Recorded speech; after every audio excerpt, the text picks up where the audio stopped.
અમરેલી જિલ્લાની ધરા ફરીવાર ધ્રુજી સાવરકુંડલા તાલુકાના મિત્યાળા પંથકમાં આજે વહેલી સવારથી જ ભૂકંપના આંચકાઓનો સિલસિલો શરૂ થતા સ્થાનિકોમાં ભારે ભયનો માહોલ જોવા મળ્યો હતો. માત્ર 4 કલાકના ટૂંકા ગાળામાં કુલ 7 જેટલા આંચકા અનુભવાયા હતા. આંચકાઓની શરૂઆત વહેલી સવારે 4:15 કલાકે 1.8ની તીવ્રતા સાથે થઈ. ત્યારબાદ તરત જ 4:16 2.3ની તીવ્રતાનો બીજો આંચકો અનુભવાયો હતો.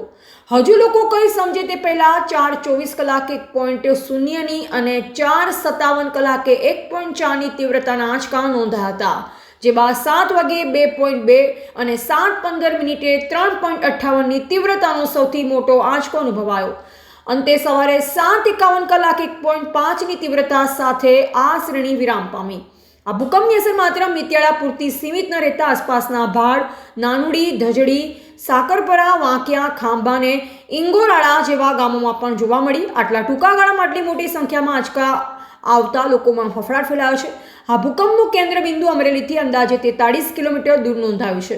ગાંધીનગર સ્થિત સિસ્મોલોજી વિભાગે આ ઘટનાની પુષ્ટિ કરી હતી.